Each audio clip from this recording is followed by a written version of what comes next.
Welcome to the Scene Snobs podcast. Welcome, everybody, to the Scene Snobs podcast. I'm your host, Mick Manhattan, and it is Tuesday night. I hope you feel all right. It is the Scene Snobs podcast. If you're watching this live or you're listening to it later, thank you so much for coming on and being part of it. We truly appreciate you. Guys, I don't know where my guest is. My producer is having a lot of technical issues, and I'm on my own. We're back with another episode 304 of the Scene Snobs podcast. That's right. Listen, I don't have any topics outside of what my guest has to say other than the movie reviews and mixed movie picks, but what the hell? Let's just wing it, shall we? Let's go to the comments. All right, so we have comments from my esteemed producer, Paul. Like I said, he's having some technical difficulties, but here's something I want to get into. It's something that's kind of been bugging me, and it started happening today. There's a certain movie I watched, and I'm going to talk about it a little bit later, but it got me thinking a lot about movie fans and the state we're in today and kind of how things are playing out, right? So for me, Jesse, if you look up in the private message I sent you, there is a StreamYard link, but I will send it to you again. So there you go. Anyway, so my point on this is I watched a movie today that to me is a 10 film. It is a fantastic film, and it did poorly. And it got me thinking about movie fans in general and how things sort of play out. And what are we actually looking for? What is it that we actually want as movie fans? Now, I'm not talking about just anybody that goes to the theater, because I can understand why maybe a movie doesn't do well if it doesn't get much word of mouth, or it's just like kind of comes in under the radar, stuff like that, especially independent films like I'm talking about. But for movie fans, it's as much as I sit here and I see the growing niche of like popcorn movies and things like that, it's becoming sort of a detriment to the movie industry, in my opinion, because we are losing out on so many wonderful stories and so much great filmmaking. You know, watching a movie today that just blew me away, and like I said, is, in my opinion, one of the best movies of the year, if not the best, and all around just one of the top pinnacle filmmaking. And to hear that, like, barely, like, it made its money back and then some. It was because it's an indie film, it's lower budget, of course, but this is a movie that I feel like I've heard for years now fans clamoring for, like true movie fans clamoring for an original story, with good effects, good music, good cinematography, the things that we really enjoy. Yet all I keep hearing about is how bad Marvel's doing, how bad DC's doing, how bad all of these franchises are doing. Well, what are we doing as movie fans then? Where do we go with this? Like, because we have original stuff, do we only like it if it's pink, like Barbie? Or what are we talking about? We have to figure it out, because yes, I understand movies are long, and going in the theater is getting tough. It's been a hard one for a little while, but we're getting back in, we're opening back up, we're going to see things, we're going out to venues. There's no reason we shouldn't be getting new original content, but we're not clamoring for it. And when I watch movies like this, the one I'm talking about, do poorly with how well acted it is and everything else, so just a really well-rounded film that's great for actual film fans, it bothers me that nobody saw it. It really does, because it just tells me we have lost the reason to understand why we love all of these older movies. Why would we love the Ghostbusters? Why do we love Blade Runner? Why do we love Jaws? Because they're original tales, something different. Yeah, maybe adapted for the screen or whatever, but really it's original to movies. It's original to film fans as we saw it. And we fell in love with it because it was something different. And now all we want is more of that. And we keep shunning the different, and it's starting to bother. We need to do better as film fans, and we need to start educating more. I see a lot of reviewers out there. I see a lot of podcasters out there. Start spreading, spreading a little bit more out and ingesting new things that maybe you have never heard of. Go for it. That's what I'm asking movie fans to do today as we start out the show. But my guest is here. The man knows the pro wrestling industry. The man knows the acting world. The man knows it all. And he's a pirate. And he's awesome. That's right. Now he has his own podcast, The Jesse L. Green Show. I want to bring him on live. Jesse, welcome to the Scene Snobs podcast yet again. Thank you so much for joining in, my friend. How you doing? Happy to be here again. I love when you come on and you have such great stories. And now that I see you venturing into the world of podcasting, I am so excited for those stories. Well, a month or so ago, I announced that I was taking a break from acting. Some of the things you hit on, lack of new material. You have people get into this business and they do a couple movies and they think they know the business and go out and make a movie, and it's not that good, and it gets frustrating. At one time, it's catching up now, but at one time I had 13 movies that I had worked on that hadn't seen the light of day yet. Yeah, And it gets frustrating. So I took some time away. I think I'm going to be coming back here soon. May have my own production company because it's tough to criticize people if you don't do it yourself. So maybe I'll try this damn thing and realize it's tougher than what I thought it was. But I'm looking forward to that story. The one thing I wanted to hit on that you mentioned in your monologue is I think social media has opened up too many damn critics. And I think critics just try to exploit negative stuff about everything they see to make them feel relevant. Mm-hmm. If they see a movie and it's really good, if they just go, yeah, it's a good movie, I suggest to go see it. They're not edgy, whereas if they go out and they go, oh, the cinematography sucked, and and I didn't like the music, and this kill in this movie should have been better, then go out and do it. Go out and do it and try it and see if you can make anything any better. Yeah, I've always found when it comes to critics, the internet is opening up so much, everybody can become one. And when you're a movie fan, it's very easy to say, that's what I know, that's my thing. And I've always had that big argument with it because I've always felt I've had imposter syndrome my whole life trying to get into the film industry. I've worked in every aspect of the film industry I could, starting from working in video stores to movie theaters to everything, and then working on sets in studios and such. And I tell you, even after all of that, having friends who are cemented in this industry and being a part of it, I still get that imposter syndrome of like, should I have any say? Should I critique anything? And I'm a guy who's been on set. I'm a guy who does it. And I'm a guy who has a strict line of principles to when I'm, reviewing a movie. I will never put money towards a movie and review it. I'll never. So I try to keep myself unbiased if I can. If I don't like something, I can say it. If I do like something, I tell people why. But you got to have the good and the bad. And I'm still a guy who questions, should I be doing this? And we have so many people who exist now, thanks to the internet, that do not question that, have no line of principles for reviewing, and everyone's got a channel and opinion. And it's just, it takes its toll. You're absolutely right.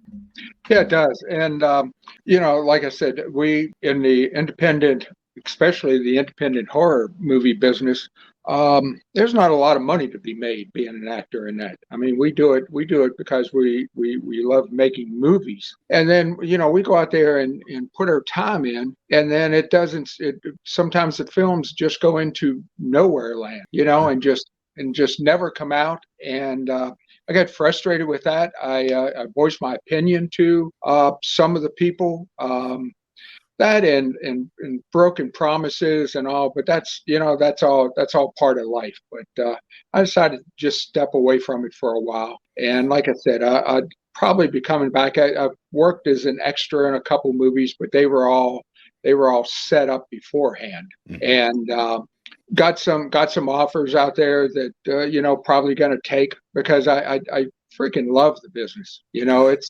I'll go be an extra and be on set all day just to be on set all day. It's that much fun. It's the one industry I've always said, I would leave after a 20-hour day and I'd be like, I can't take it. I need to get out of here. But even in that moment, I couldn't wait to get back the next day. Right. You just love it. It's just, what I always found really cool about making movies is, when you're in front of that camera on the small movies, you might have, 5-person crew. But I feel when I'm looking into that camera and when I'm acting, I have no idea how many people are on the other side of that lens. It could turn out if we strike gold, there could be millions of people looking through that lens at me. And so I try to do the best job I can. And but I want my stuff out. I want people to be able to see it. Like I said, over the last month or so, probably 3 or 4 of my movies have seen the light of day, and some of them are real good movies. I listen. I completely understand what you're saying, and I want to introduce you to our producer Paul. He was having a little bit of a technical issue, but he's here. This is Jesse. How you doing, Paul? Doing good. Yourself? Yeah, couldn't do better. Unless I was on a movie set. Yeah, I know. It's an addicting lifestyle too, and it's just it is. I mean, I've only been in acting. I'm going to have to look up the dates, but 6-7 years, maybe 7 at the most. So I started pretty late in life. But man, once it gets in your blood, it's you're there. You're hooked. It really is, and you've been killing it in the indie scene, doing so much and being a part of it just in that small relative time of 6-7 years.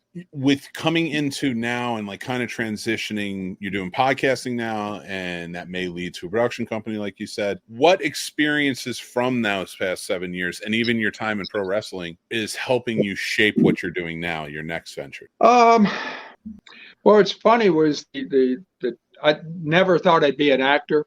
Certainly never thought I'd be involved in professional wrestling. I mean, I didn't get into either one till I was well into my 60s. I'll be 73 here in just over a month. And so, I was probably at least 65 before I got into acting, and probably about 68 when I got in professional wrestling. So got into it really late. And I tell people I'm not a guy that lives in regrets. I've always done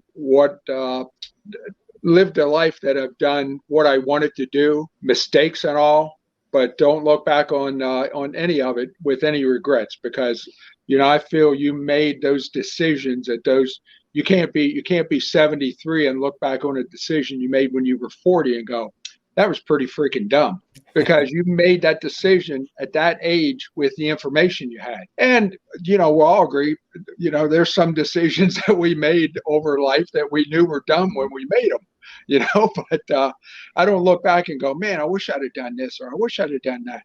I'm happy with what my life has given me, but never expected acting and professional wrestling to come into it. And it all comes from it's all connected to being a pirate. I've been a pirate for close to 20 years now. And a company was making a movie called Wrestle Massacre, and I had already done several films with them. And I got to work with 6-8 ex big name wrestlers, and for a wrestling fan, since about 8 years old, that was like a dream come true, And I talked to a promotion up in Pennsylvania and told them, man, I'd love to be involved, but I certainly can't. I can't wrestle. And they said they'd take on a pirate, but they needed to be a bad pirate. So the good pirate that I'd been for years was Captain Mango. And so I came up with Captain Decapitate, and he's the evil pirate heel asshole. And I tell people, sometimes I don't even like him. He's deplorable, Yep. And so, being a pirate, and then I got the break in professional wrestling, and I'd been a wrestling fan all my life, and I pretty much watched it as a show. I was well aware that it was predetermined, but I watched it for the show value of it. Mm-hmm. And so I knew the workings of it and what the crowd wanted and what they didn't want. And so I was able to bring years of being a pirate and the knowledge of professional wrestling into that. The big thing was they wanted me as a heel, and I had never been booed in my life, I don't think. at least in front of my face. And so I was down in at my house in Florida, and Jimmy Hart, the Mouth of the South, he owned a bar at the time, probably about 4 or 5 miles from me. And I used to go when I was in Florida and watch Raw and SmackDown, sitting beside Jimmy Hart. I'm like, life don't get any better than this. And so I asked him, I said, so what, they want me as a heel, never been booed. How do you handle being booed? And he goes, baby, let me tell you, every boo you hear is a cheer. Promoters want to hear noise when you're out there. The worst thing is to go out and hear no noise. Yeah. If you're a face, they want cheers. If you're a heel, they want boos. And that took some getting used to, but now I relish it. I've been spit on and hit with water bottles and slapped, and and I'm like, I just walk away from those situations in my mind thinking, I did it. I pushed those people to that limit.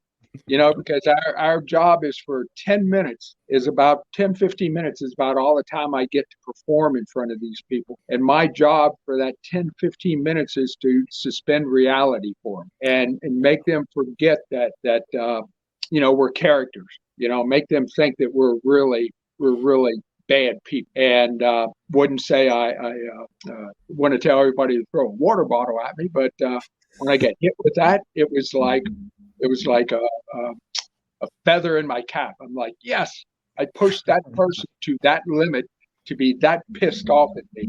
And it just, and now, people cuss me to my face, and I just give it back to them. And it's so much fun. So what's that charge like then? Yeah, maybe not your first booze, but like every night going out to get those booze. And you're the heel and you're pulling it in. You're right. You're like, they're raging for you. Yeah. Does that charge you up when you're out there? Like, how does that work? Oh yeah. When I'm behind that curtain and the music starts for me or my guy, the adrenaline rush is unbelievable. And I'm that 8-year-old kid sitting with my grandfather watching professional wrestling. I'm like, I'm ready to go. And when I go through the curtain, I used to kind of go out and initially walk around with like an attitude, just stare people down. And then as I got used to it, I realized I'm wasting a good minute and a half, 2 minutes there where I can be pissing these people off. Mm-hmm. So I just kind of go through the curtain, ready to go, and just start yelling at them and cussing them. And I don't like how should I put it? I don't like one-on-one. I don't like when it's one-on-one confrontations and insulting the people one-on-one. I don't like that feeling. I don't mind insulting the crowd, saying that, West Virginia fans are the smelliest, rottenest, dumbest wrestling marks in the whole world. I'll do that as a whole, but I don't like looking in somebody's face and insulting them to their face. I just don't feel comfortable with that. Now I'll tell them to shut up and, get out of my face and all that, but I don't. There are wrestling managers and wrestlers that will just, insult people right in their face. And I don't feel comfortable doing that. They paid good money to come be entertained. They didn't pay good money to come be personally assaulted. Yeah, I get that. So you're the heel with the heart of gold. Heel with what? The heel with the heart of gold. Yeah, sometimes it's tough to stay in character. You'll see. One of my hardest things when I first started was, you walk around the ring to begin with was dissing little kids on handshakes. I had a hard time with that. And then I was at a show, and one of the girls that I dissed came up to my table at intermission and said, "Will you shake my hand now?" And I go, "Yeah, I can shake your hand now." I said, "But when I'm out there, I can't." And I think that's the thing. I think nowadays most professional wrestling fans understand that it's a performance, mm-hmm. and I mean, even WWE, I don't know if they still do it, but they used to at the beginning of their pay-per-views put a statement up there that the actions of these people is not real life. They're characters, yeah. And I think your typical wrestling fan now understands that it's that we're portraying characters when we're out there, because the same people that are cussing me and upset with me will come to my table and buy my merch. That's you true, know, yeah. so because I was told when I first got into it not to plan on selling much merchandise, because Hills don't normally sell a lot of merchandise. I do okay, but then again, I'm a Captain Decapitated is a unique looking character. People love pirates. I had no idea when I first put Captain Mango together. Boy, that's probably been close to 20 years ago. I did it for Jimmy Buffett tailgate. Rest in peace, Jim. Yes. And I never got to meet Jimmy in real life. I know all the Coral Reefer band, and some of them I consider friends, but I just never got to meet Jimmy. But got to blame it on him. He's the one that started this whole trail for me, and became a pirate. And because of being a pirate, I got into my first movie, which was Mills versus Zombies. I played a pirate, and then they had me back to play like 10 different zombies. And so the movies went off from there, and then Wrestle Massacre got me into the wrestling. And then the podcast is something I've been wanting to do for a long time. I don't know why. I see everybody else doing it, and I don't mean this as a slight. And I look at it and think, that's not that hard. You know, I can do that. And I've only got four under my belt now, so I'm just a rookie at this. But I think if you have interesting people on, and so far all the people I've had on have been good friends. Nice. And so I think my podcast feels like you're getting a peek into my living room, and just me sitting there talking about movies. Haven't had anybody connected with the wrestling business on yet, but they're coming. And we're just sitting there talking shop. Yeah, absolutely. That's awesome. And I like that aspect of it, because I do like a good podcast that can tell a story, and you have a lot of them, and that's great. So please, bring your friends on, talk about this stuff, because it's so, just the pirate aspect alone, almost 20 years of just being a pirate. Yeah. We're talking about the movies. We're not talking about Captain D. It's so amazing. So getting into that, is there sort of a formula that you want to go with in terms of the storytelling? Like, are you going to do it chronologically, or you just kind of whatever comes and goes? No, just whatever. Another reason I wanted to do a podcast is because I won't get into a lot of detail, because that'll take away the surprise when I do the program. But there were some things that happened in my life. It wasn't before Captain Mango. But before the movies, before the wrestling and all that. I'm damn lucky to be here. And my message I want to give to people is, and this is going to be a whole show of just me, is that no matter how bad things look, they can always get better. And if the incident would have worked, I wouldn't have seen any of this. There wouldn't have been a Captain Decapitate. There wouldn't have been a Jesse L. Green actor. There wouldn't have been a podcast. There wouldn't have been me. And I think too many people attach a stigma to people giving up, but it's a real thing, and you can get through it, and you can get to a point in life that you never dreamed you'd be at. I tell young people now that don't ever give up on your dreams, because the dreams you have when you're 20, 30, 40, if you're lucky, you're going to eclipse those dreams when you're 60, 70, 80. You're going to go, that's all I dreamed to be, And I'm just enjoying life right now. As you should be. And I love it, Jesse, to see what you got going on. I was so excited when I saw the podcast, because I know I'm going to get great stories off of it. And you get in 73 years, you get a lot of stories. Yeah. And you've only kind of touched down on, I've only really talked about the movies and like the last little bit of it. So 73 years, I can't wait to hear these stories. It's going to be truly fun. Oh, because I've lived an interesting life.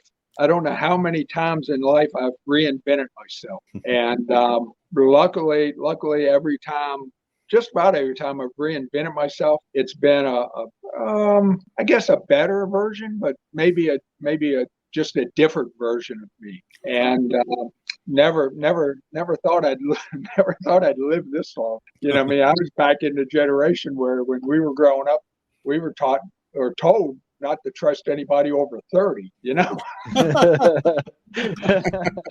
It's so, a different world. you look at, man, I'm not sure if I want to make it beyond 30 and become one of those people, you know. But it's funny, you get wiser as you get older. I looking back on it, I wish when I was younger, I wish I would have listened to, you know, my grandfather and older people more, because they knew what the hell was going on, you know. Yeah, it's a different. I mean, it's one thing I would love to ask, you know, with all of that and everything you're saying about having reinvented yourself over time, maybe what's some advice you would give to younger people who are kind of getting into that, maybe starting to reinvent themselves and find, you know, new ways of life at an earlier age where it's kind of tough to adjust to those sort of things? Maybe you have some advice for them? Well, I'll tell you a story that hit home with me. My best friend in high school, after we graduated high school, we parted ways, you know, and life went on. And it was probably, and this was maybe just at the beginning of my movie career, way before wrestling ever came in. Maybe I had 1 or 2 movies under my belt. And we became friends on Facebook. And somebody send you that message? Somebody sent me, I don't know. I sent you that message, but I was sending it to somebody else. Oh, okay. It flashed up. I didn't know who was going to. No. I was sending it to my next show. Oh, okay. And we lost track of each other and became friends on Facebook. And this was, like I said, after a couple movies, but way before professional wrestling and all. We met up for lunch. And, you know, he told me something that stuck with me. He said, I want you to know, he said, you've always been Captain Mango. He said, you were just too shy to let anybody see it. And, you know, and I've thought after that, you know, man, what if I wouldn't have been shy all my life, you know, and let people see it. So, you know, the thing I tell young kids, like I said earlier, man, go after your dreams. And, you know, I've always been, I don't want to say an outcast, but I've always been the unusual guy, you know? Well, I mean, listen, the best people are the weirdest people. Yeah. Yes, they are. And but it makes life difficult at times, you know? I mean, I used to tell my ex-wife, she took it the wrong way, but I used to tell her, you know, man, you don't know what's inside here. It's scary inside here. She took it that, you know, I was I think going to be a serial killer, you know? But no, it's scary when you're a creative person. You know what goes on inside here, and you just need to be comfortable with yourself and your surroundings to let that out. Yeah, no, you're absolutely right. And then with that creativity, and the more that you're coming into it and finding it through acting and finding it through other channels, for you, what's how do you kind of calm those demons, I guess is a way to say it. Yeah, you know, like the like you said, like when you're creating and the creativity comes out, it's, you know, it makes you're sort of different. It shows itself in different ways. But for you got into a very creative outlet in acting where you are touching down and tapping into completely different characters at all times. How has that been to kind of calm those demons? Doesn't work. Doesn't? No. That doesn't work. No, the mind. I've always been all my life. I can only think maybe of a handful of nights that I sleep through the night. I sleep 2 hours at a time. My mind starts going. Wake up, go do something, go back, sleep 2 more hours. That's been my life. And so it hasn't done. If anything, if anything, it has stirred up that creativity. You know, kept it going, because now with all the movies I've done in the professional wrestling, I have an outlet for that creativity. Mhm. So man, it's just like I'll be laying in bed thinking, what because I'm wanting to take Captain Decapitate even darker. Okay. And I'm thinking, how can I do that? Can I do it with a mask? Can I change my costume? And then with the idea going through my mind of a production company, well, then that's it. Like Katie bar the door for ideas there. It's like I could probably tell you 8-10 different movies I'd like to try. But I decided a year or so ago that I wanted to try to move away from just plain horror movies. I'm not sure, and I don't mean this as anything against any of the actors out there in horror movies. I'm not sure sometimes that you have to be a good actor to be in horror movies. Okay. So I wanted to sort of challenge yourself more in different I roles? wanted to go out and try some dramatic roles. Okay. And the movie Anna Key was laid in my lap, and that is so close to being finished. Unfortunately, we're going to be putting it in the festival circuit, so I'm not sure when people are going to get to see that. But the trailer is out there, and the trailer is really good. I feel that was my first real acting movie, Nice. and people tell me I did great. It felt I worked with a girl named Abigail Hendricks. She had just graduated from I think DePaul University Acting School in Chicago, and I mean she was spot on. I told her when we hired her for the part that she was going to have to work with me or I was going to look like crap in the scenes with her. And we probably spent 15-20 hours on Zoom going over each scene and what the emotions would be. And we have the story is it's kind of a love story involving us. I'm supposed to be in like my 60s and she's like 24, so you got a real wild dynamic there, and that we had to make sure that in the movie that it didn't we had to make sure in the movie that she pretty much stayed the aggressor, because if it ever flipped that all of a sudden I was the aggressor, then it became a strange movie. And I think we walked that line. And I'm hoping good things. And the screenplay has won awards in every festival that it's been in, and it's won best screenplay in 20 out of 22 festivals. So we know the screenplay was good. The acting, I think, was top level, and the editing was good. I've seen pretty much the final product, and the editing was good. So I think we got a winner. I think we got a type of a movie that will do well in the festival circuit. Very cool. That's all. Are you excited for the festival circuit to take a movie? Now I'm not sure if you've traveled the festival circuit before, but no. So are you excited to see this one go out there and kind of get out there where you can?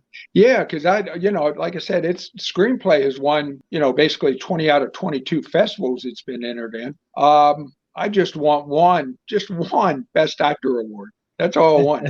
That'll justify all the time I've spent, in this crazy business. But I and this not pat myself on the back, but I think once the movie gets into the circuit, I think that the movie has a chance of winning awards. In fact, one of the other actors and I were talking the other night, and we're about ready to book our room at in Sundance in Park City. I mean, you hear people like Jim Carrey wrote himself out $1 million check and post-dated it 10 years. Yeah. I figure we'll go ahead and make hotel reservations for Sundance and see what happens. So I got that movie coming out. I just had the premiere of the movie The Jester, and that was executive producer on that was Eduardo Sanchez from the Blair Witch Project. Oh, nice! And that was a $10 million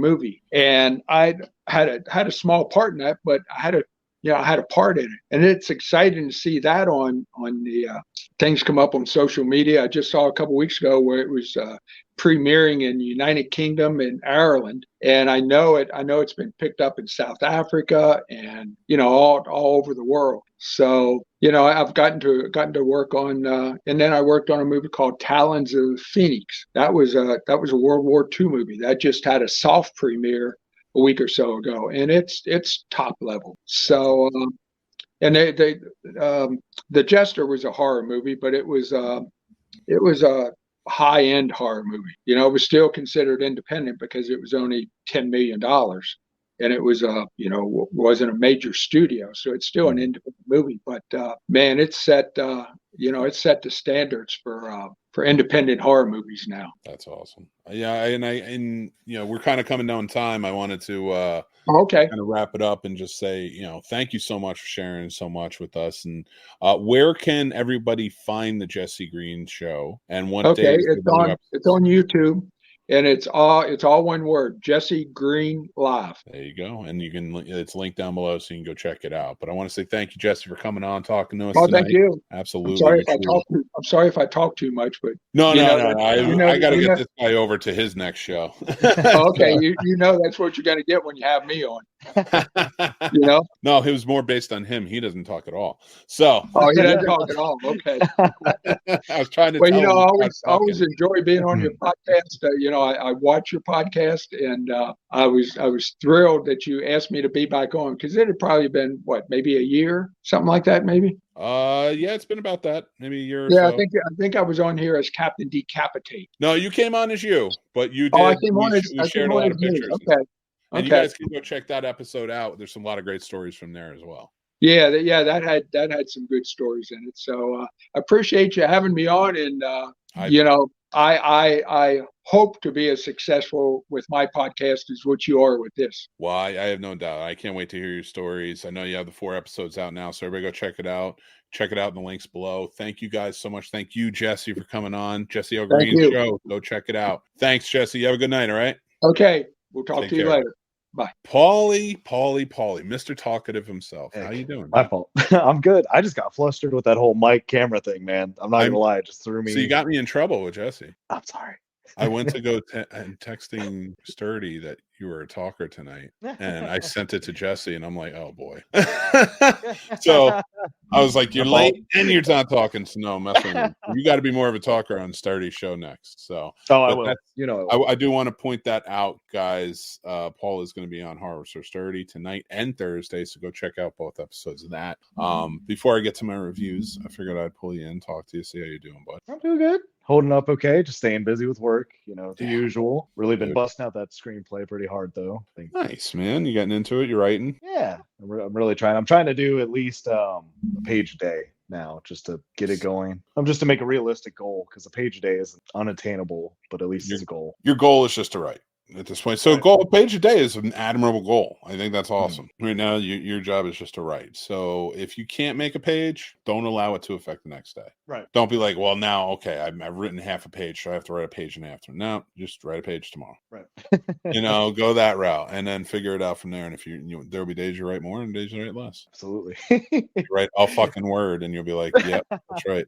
That's we're gonna have to needed. We're gonna have to have a different episode where we talk about the creator, because what Matt Branch put on your post was not entirely true, but I didn't really enjoy the creator, and I was super excited for it. But I did not say anything about the other movie he mentioned. I think the problem is you just didn't understand it, Paul. See, what happened was the AI was there. No.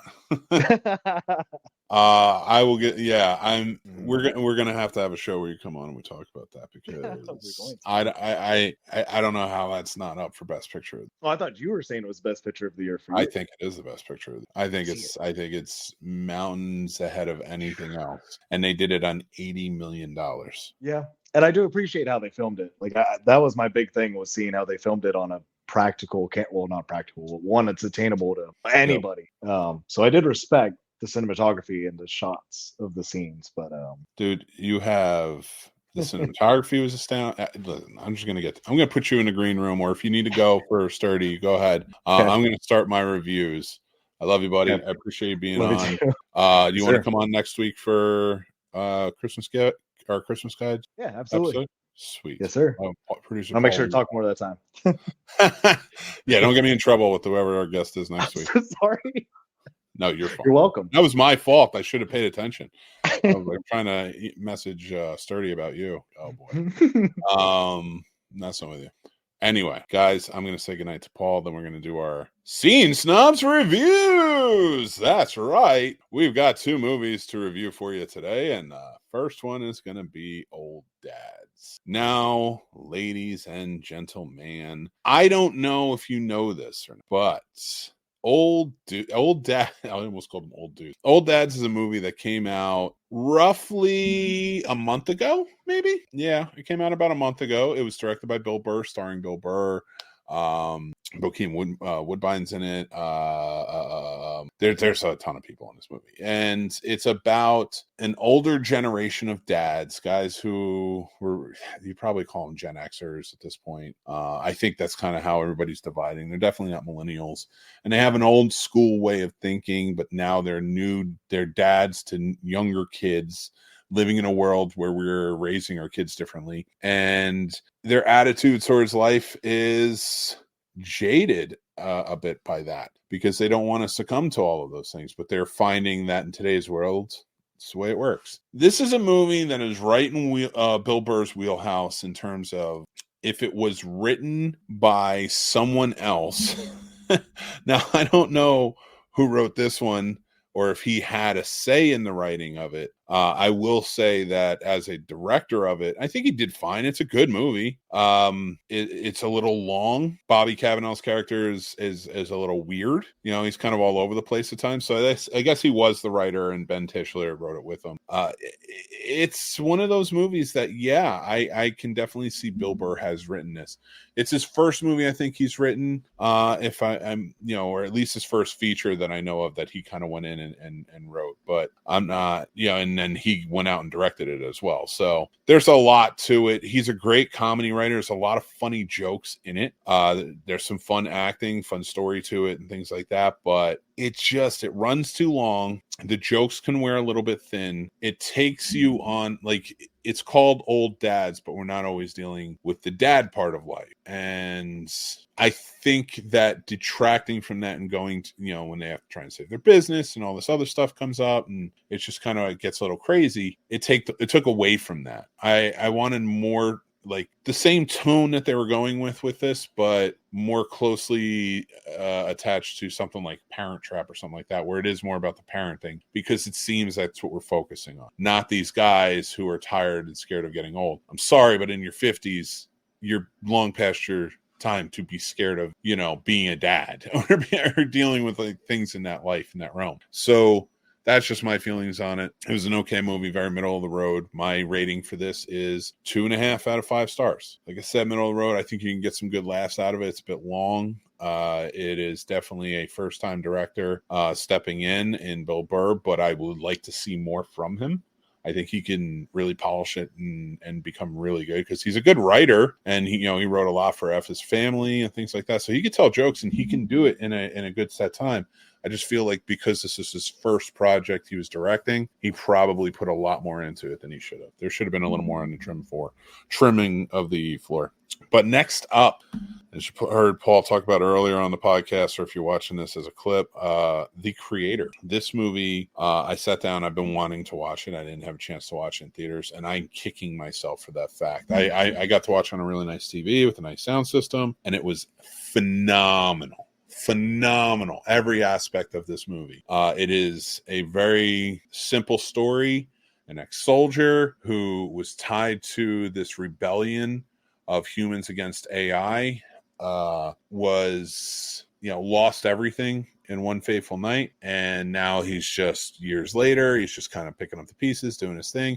He gets roped back in to go and try and find something and find out that his ex-wife's still alive, and his whole thing was go in there, get it, and he has to find this weapon that the AI have that's the most powerful weapon and can destroy everything, and it's a little girl, and he vows to protect the little girl AI, and it is phenomenal what happens through it. The visual effects are better than anything that has come out this year and probably the last few years. I don't know how you get The Flash. I don't know how you get the Marvels. I don't know how you get a lot of these movies where you have a lot of issues with CGI and special effects and you can do this on an $80 million budget. You can't do it on a $300 million budget. It's disgusting and disturbing. The fact that this is an independent film, Gareth Edwards, of course, directed it. It was fantastically done. He is a fantastic director. It is the pinnacle of science fiction. And it is, I think, if I'm not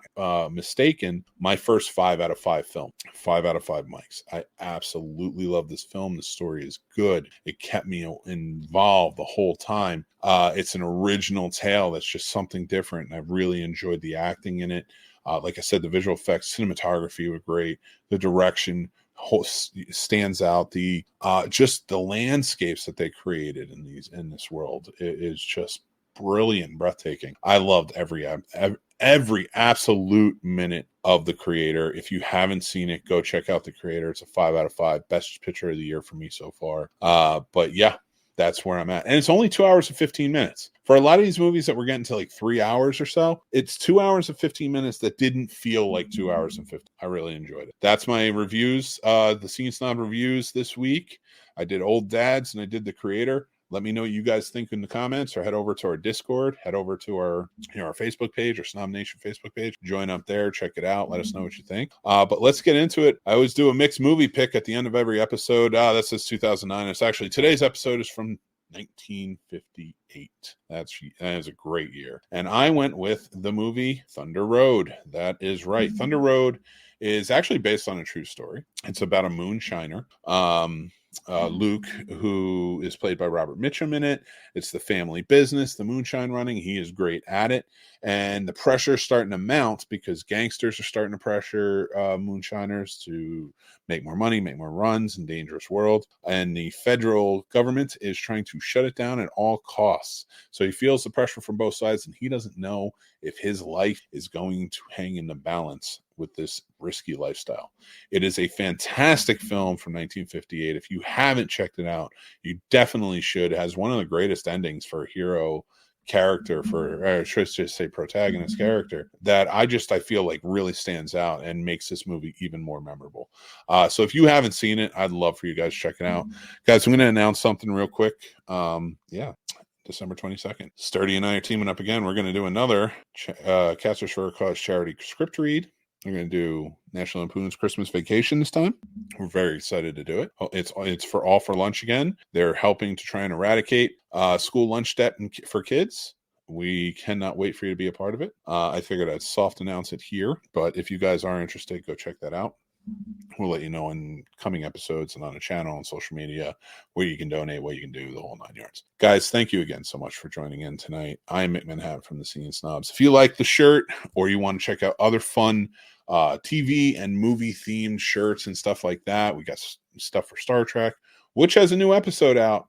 War Factor Fiction, episode 16. We go over our Star Trek gift guide for 2023. That's out now. You can check that out everywhere. But we have Star Trek stuff that we made, inspired stuff, and other movie stuff. Go to snobsmerch.com. Check it out. Use promo code SNOBS for 10% off your order. And go pick up some stuff. We've got some real cool stuff there. I will, guys, until next week, thank you, StubHub, for our sponsors of the show. If you guys are looking for venue tickets, we just got some AJR tickets for next year. Totally stoked to go to it. Really excited. So we've got that on StubHub. StubHub I've never had an issue with. We got our Taylor Swift tickets on there. I get my sports tickets on there. I'm looking to get some Broadway tickets on there because I want to go see the Back to the Future show. So go check out StubHub. Link is down below. Thank you again to our guest, Jesse Green. Thank you to producer Paul for joining in, even though he didn't really get to say much. But I can't wait to talk to him again. Next week, guys, we're going to be talking about our holiday gift guide for geeks. Make sure you join in for that. I might have Paul and maybe a few other people on. But we got a really fun week of stuff. We got new shows coming out and more. So go check out Does It Suck? Go check out the Snobs Film History and everything else in between. Until next time, I'm Mick Manhattan from the Scene Snobs. Remember to be kind, stay classy, and take care of yourselves because that's important. And until next time, take care.